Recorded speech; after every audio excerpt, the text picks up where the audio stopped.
My name is Dr. Allison, and I'm a licensed clinical psychologist, and I've seriously made it my life mission to really simplify psychology to help you live a healthier and more meaningful life.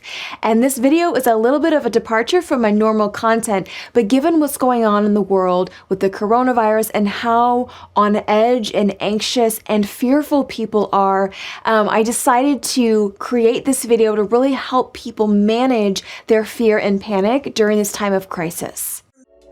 This is language I use even when we're not talking about sciencey stuff, right? We can take things that make us anxious, break it down, and try to take a more data-driven, factual approach.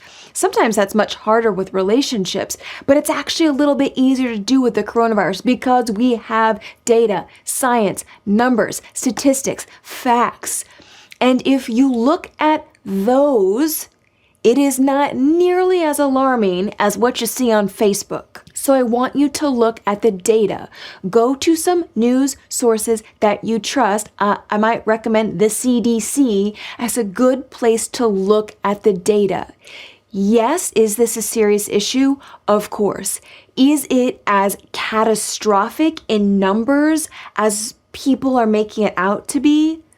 Not quite. That isn't what the data says. We are not all doomed to die from the coronavirus. The data doesn't support that. So look at the data, acknowledge that there is some risk, but really train your brain to look at the facts and have your anxiety be in proportion with those. Yes. Off. That's the button I want you to hit. And I want you to hear me loud and clear. I'm not saying bury your head in the sand and ignore the news and just go about your daily life. That's not healthy or helpful, and I'm certainly not advocating for that. But what I want you to rethink is how you're getting your news. One of the things that TV news and advantage it has over like print news or online news is that it has a lot of stimuli that can heighten emotions, images, tons of color, sound effects, lead-in, reporters' very urgent tones. And all of these things are designed to keep you watching. And you know what keeps people watching? Fear.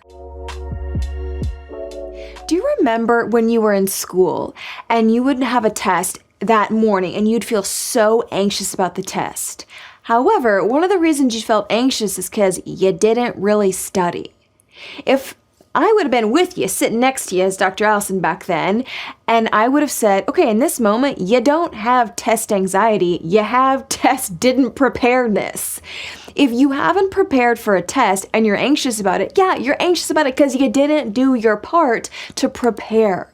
So while there is a lot about the coronavirus that you can't control, there are some things that you can do to protect yourself and to keep yourself healthy. So do those things. That's a way to reduce your likelihood. You don't need to stop living your life during this pandemic, but you do probably need to live it a little bit differently. So the things that brought you joy a month ago, continue to do those, but you might have to make a few tweaks. The things that help you manage your stress and lower your anxiety, do those. You know what those things are for you, so do those, but you might have to do them a little bit differently. You know what works for you pre-coronavirus. So now that we're feeling stressed and anxious, do those things, but you gotta make some adjustment.